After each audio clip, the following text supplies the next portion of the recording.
बैठे हुए हैं कि मान लेते हैं कि भागने से कब तक काम चलेगा। अगर कारखाना को चलाना है, एचईसी को चलाना है तो फेस तो करना होगा, सामना सामनी तो करना होगा। कितना तो इसलिए मोदी जी को हम लोग चाहते हैं कि वो डायरेक्ट इंटरवेंशन करें यहाँ पर। कोई से प्रयास करने का प्रयास किया है कि सूर्य सिंह बेसरा के नेतृत्व में जाकर और आगे प्रधानमंत्री तक उनका पेट में लात मारी है एचएससी, और 2-3 बार हम लोग का नेगोशिएशन हो गया है, लेकिन हम लोग का पक्ष का कोई काम नहीं कर रहा है मैनेजमेंट, जो भेल से आई है डायरेक्टर। और उसके बाद उद्धार करने का कोशिश करें तो बहुत हम उनके ऋणी रहेंगे। यही हमको सरकार से अपेक्षा है। देना होगा सप्लाई कर्मी का पूरा वेतन देना होगा। इनकलाब जिंदाबाद, मजदूर एकता जिंदाबाद, भ्रष्ट मैनेजमेंट मुर्दाबाद। सरकार से आप लोगों की मांग क्या है? क्या क्या मांग आप लोगों का है? देखिए, हम लोग ये भारी इंजीनियरिंग कारपोरेशन लिमिटेड रांची के हम लोग हैं कुशल कारीगर। चूँकि हम लोग 20 साल 22 साल से यहाँ योगदान दे रहे हैं, जो कि परमानेंट नेचर ऑफ जॉब में काम करते हैं। हम लोग का वेतन लगभग 22 महीना से बचा हुआ है। 2022 से ही पेमेंट बचा हुआ है। सितंबर से हम लोग का जनवरी तक जो है टेंडर ख़त्म होने के नाम से ये लोग जो है फ्री का हम लोग से काम ले लिया। जनवरी तक, जनवरी का बिना सूचना का ये लोग हम लोग को गेट से बाहर कर दिया। उसके बाद आज तक जो है हम लोग आंदोलन कर रहे हैं, और आंदोलन में हमारी मांग है कि हम जो कमाए हैं वो धन हम लोग को वापस कर दे कंपनसेशन के साथ। चूँकि हम लोग जो है 17 जनवरी से आज तक हम लोग आंदोलन कर रहे हैं। 1600 के लगभग हम लोग यहाँ पर कैजुअल कर्मचारी हैं। उनका पेट में लात मारी है एचएससी, और 2-3 बार हम लोग का नेगोशिएशन हो गया है, लेकिन हम लोग का पक्ष का कोई काम नहीं कर रहा है मैनेजमेंट, जो भेल से आई है डायरेक्टर। और उसके बाद आखिरी नेगोशिएशन हम लोग की 16 तारीख को हुआ था, 16 अगस्त को, जो कि इन्होंने फेल कर दिया अपने बातों से मुकरने के बाद। 17 तारीख से हम लोग का हेडक्वार्टर हम लोग बंद कर दिए हैं, एडीएम बिल्डिंग बंद कर दिए हैं, और 100 बिल्डिंग एडमिनिस्ट्रेशन बिल्डिंग हम लोग बंद कर दिए हैं। जब तक हम लोग को पैसा नहीं देगा, हम लोग यहाँ धरना स्थल पे बैठे हुए रहेंगे। और हम लोग परमानेंट वर्कर से भी कहेंगे कि आप लोग का जो भी अंदर में काम ले रही है, ये बिल्कुल आप लोग के साथ नाजायज़ काम किया जा रहा है। हम कहेंगे कि सप्लाई कर्मी एचएससी हेडक्वार्टर में धरना दे के अपनी मांगों पर अड़ा हुआ है। आपसे भी गुजारिश करेंगे रेगुलर वर्कर इंजीनियर से कि वो भी कुछ करे। हेडक्वार्टर में मिल के हम लोग एक साथ सेंट्रल गवर्नमेंट को मांग करेंगे कि आप एचएससी चलाओ। साथ साथ मैनेजमेंट से मांग करेंगे कि जितने लंबित है हमारी पैसा वो यथाशीघ्र देने का काम करेंगे। रंतु लोहरा, FAP 04। कितने दिन से अनशन में आप लोग बैठे हुए हैं? हम लोग 17 जनवरी से बैठे हुए हैं। 17 जनवरी से। कोई आप लोगों का कोई प्रतिनिधि मिलने आया? कोई प्रतिनिधि मिलने तो नहीं, लेकिन 2 बार वार्ता हुई। 2 बार वार्ता में वो लोग लिखित भी दिए कि लास्ट हम लोग 15 अगस्त के पहले आप लोग को हम लोग अंदर में एंट्री करवा लेंगे सारे आदमी को। लेकिन वो भी लोग माने जुबान से मुकर गए, और लिखित जो था लिखित से भी मुकर गए। और अभी तक में माने कोई इन लोग का तरफ से फिर आगे क्या करना है नहीं करना है कोई सूचना और कुछ खबर भी नहीं है। और हम लोग आज भी उम्मीद से बैठे हुए हैं कि मान लेते हैं कि भागने से कब तक काम चलेगा। अगर कारखाना को चलाना है, एचईसी को चलाना है तो फेस तो करना होगा, सामना सामनी तो करना होगा। कितने दिन आप भागे रहेंगे? आपको मान लेते हैं कि बेल से पेमेंट मिल रहा है, सारा कुछ मिल रहा है, हम लोग को यहाँ से है तो यहाँ हम लोग को नदारत करके आपका तिजोरी पेट भर रहा है, और हम लोग को यहाँ पर रोड में बैठा करके बढ़िया किसी भी गवर्नमेंट को चाहे मैनेजमेंट को बढ़िया लगेगा? नहीं लगेगा। लेकिन ये लोग इतना गिर गया है कि मैंने कुछ हम लोग के प्रति सोच नहीं है। लोग हम लोग क्या कर रहे हैं नहीं कर रहे हैं। आज के डेट में बाल बच्चा का पढ़ाई लिखाई छूट रहा है। बाजार से जो दुकानदारी है वो लोग दुकान से राशन पानी देना बंद कर रहा है। मैंने हम लोग तो अब कहाँ करें? इसी में बिजली बिल आ रहा है, इसी में दूध है, ये है, कहाँ से आदमी की पूर्ति कर रहा है? वो तो कुछ पैसा था इकट्ठा, यही एचईसी के भरोसे कहीं जुटा फुटा के रखा था, जो अभी तक काम चला। अब वो भी काम चलना नदारत हो गया है।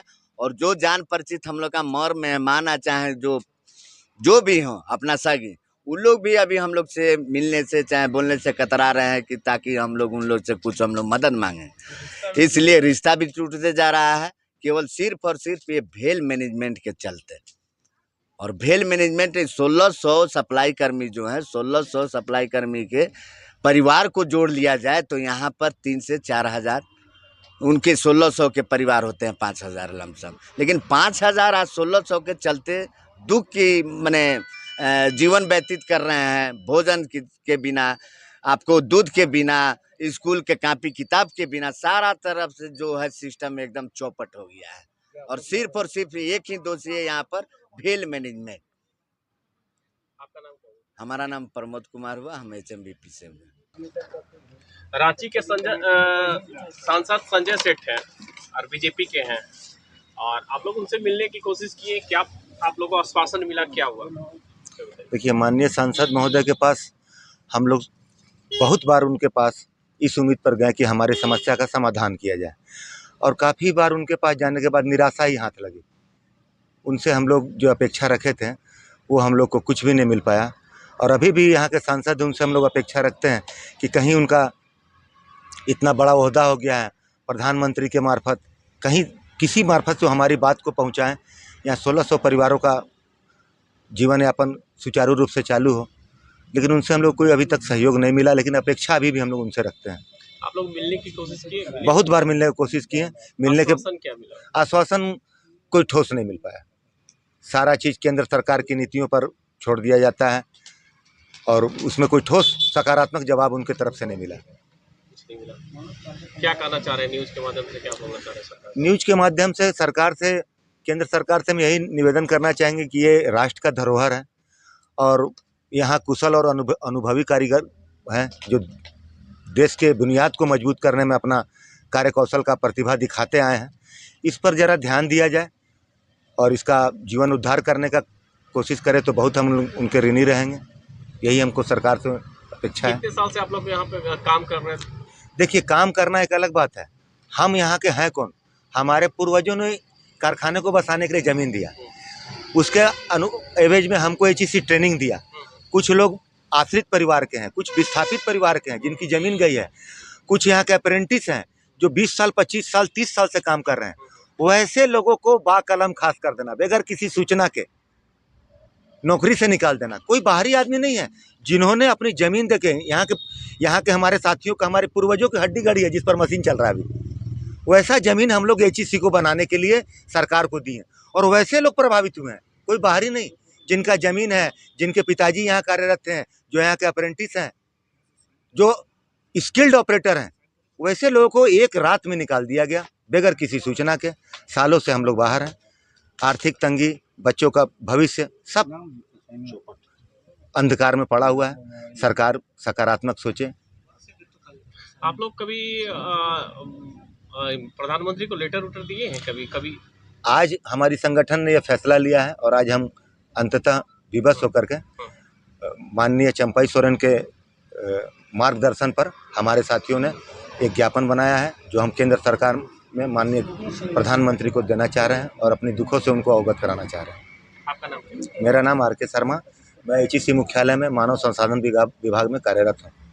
यहाँ पे विपक्ष में बीजेपी की पार्टी है जी केंद्र में बीजेपी है जी।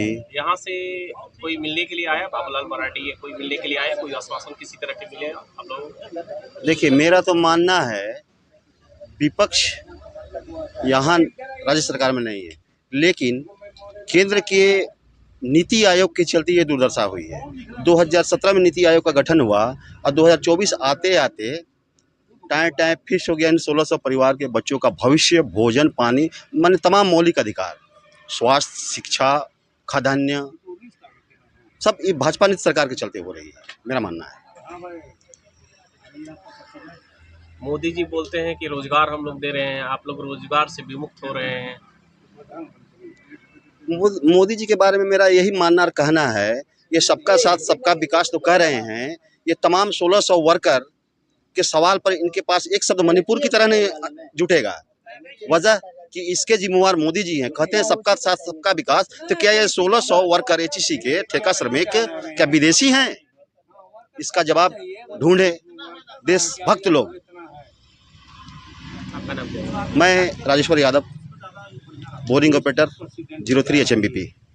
आप लोग जो पीएमओ को ज्ञापन जो दे रहे हैं माननीय चंपा सोरेन के माध्यम से आप लोग बोले, क्या चीज ज्ञापन में क्या लिखा हुआ है, क्या मांग कर रहे हैं, क्या चीजें आप लोग? एक्चुअली हम लोग चाह रहे हैं कि HEC का जो दुर्दशा है, जो कि गवर्नमेंट जो अभी थोड़ा नेग्लिजेंट अपना स्टांस रखा हुआ है, उसको थोड़ा सा रिलैक्स करे और HEC को देखे, क्योंकि लाखों लोगों का, सिर्फ HEC एम्प्लॉय नहीं और जो यहाँ वर्कर है वही नहीं, पूरा इंडिया का लोगों का रोजी रोटी इससे जुड़ा हुआ है। ठीक है, वो चीज़ हम उनको लिख रहे हैं कि आप तो देश में बहुत बड़ा बड़ा काम किया है, मोदी जी बहुत बड़ा इम्पॉसिबल काम किया है, तो ये उतना बड़ा इम्पॉसिबल काम नहीं है कि HEC को थोड़ा सा पैकेज दे दे, रिवाइव कर दे। और इनका जो पेमेंट है, आज 2 साल से पेमेंट रेगुलराइजेशन नहीं है, पेमेंट नहीं मिल रहा, लोग एक्चुअली स्टारवेशन के कगार पर आ गए हैं। ठीक है, तो भूखमरी के कगार पर है लोग, लोगों का बच्चा लोग जो है, इनोसेंट जो नादान बच्चा है, उनका भविष्य भी अंधकारमय हो चुका है। तो इसीलिए मोदी जी को हम लोग चाहते हैं कि वो डायरेक्ट इंटरवेंशन करें, यहाँ पर कोई सेक्रेटरी वगैरह नहीं, डायरेक्ट वो इंटरवेंशन करे और ये चिट्ठी मोदी जी खुद पढ़े। खुद नहीं पढ़ेंगे, किसी को मार्क कर देंगे तो हम लोग का जो आवाज़ है दब जाएगा। ठीक है, इसीलिए हम चाहते हैं कि हमारे भाई लोग भी आए हैं, इनके माध्यम से हम लोग इसको, मोदी जी आने वाले हैं, उनको हम लोग देंगे हाथों हाथ। और उसके बाद इसमें और भी समस्या है, यहाँ डिस्प्लेस लोगों का समस्या है, जिन्होंने ज़मीन दिया उसका तो हर चीज़ चला गया। हाँ, आज कुछ नहीं है उसके पास, खाने का ये नहीं है। उसके बाद जो डेथ केस वाला लोग था, पहले क्या होता था, यहाँ पर डेथ केस वाले लोगों को नौकरी दिया जाता था। 1985 से ये चीज़ बंद कर दिया गया, तो लोग, वो परिवार भी आज मैंने पूरा उजड़ चुका है वो सब। 85 से लेकर आज सोचिए, आज तक उन लोगों को कुछ भी नहीं मिला है। तो इसीलिए हम लोग चाह रहे हैं, और यहाँ पर जो भी वर्कर यहाँ काम कर रहे हैं, आपसे जो अभी वार्ता किया, ये सब परमानेंट नेचर ऑफ जॉब में 30 ईयर्स से मोर देन ये सब काम कर रहा है। तो 30 ईयर्स से मोर देन काम कर रहा है, इनको अभी तक इन लोगों को रेगुलर नहीं किया है। तो वो सब चीज़ हम इसमें लिखे हुए हैं, और वो चीज़ अभी हमारा भाई लोग के माध्यम से ये जाएगा प्राइम मिनिस्टर साहब के पास, और आशा करते हैं कि प्राइम मिनिस्टर साहब खुद कोग्निजेंस लेंगे और HEC को बचाने के लिए जो रिवाइवल पैकेज है इमीडिएटली करेंगे। क्योंकि यहाँ पर क्या है, क्वेश्चन ऑफ सर्वाइवल है। क्वेश्चन ऑफ सर्वाइवल जो है, तो आपको इमीडिएट एंड एक्सपीडियस डिसीजन लेना पड़ेगा, नहीं तो आदमी मरने का कगार पर है। डेली आदमी मर रहा बिना ट्रीटमेंट के। इन लोगों का जो फैसिलिटी है ESI की, वो भी बंद कर दिया गया। ठीक है, बहुत सारे लोगों का हार्ट का ऑपरेशन हो चुका है, वो अपना जीवनदायी जो दवा है वो खरीद नहीं पा रहा है, तो किस तरह से जिएगा। तो यही सब हम लोग लिखे, ये था, देख लीजिए। ठीक है, के नेतृत्व में हाँ, आपका नाम क्या हुआ? मेरा नाम तो सुभाषिष चौधरी है। ठीक है, भारतीय कामगार श्रमिक संघ झारखंड प्रदेश उपाध्यक्ष अंजनी कुमार सिंह। हम इन लाचार मजदूरों का दुख और व्यथा देखकर, और ये हमने प्रयास किया है कि सूर्य सिंह बेसरा के नेतृत्व में जाकर और आगे प्रधानमंत्री तक इस चिट्ठी को पहुंचाया जाए, और स्वयं उनसे यहाँ का निरीक्षण करने के लिए उनको बाध्य किया जाए कि आप किसी और को ना भेज के आप खुद आके यहाँ का निरीक्षण करके और देखें कि क्या है यहाँ के लोगों का हाल और यहाँ के फैक्ट्री का हाल, जिससे 1600 मजदूर का परिवार भूखमरी की कगार पर पहुंच चुका है।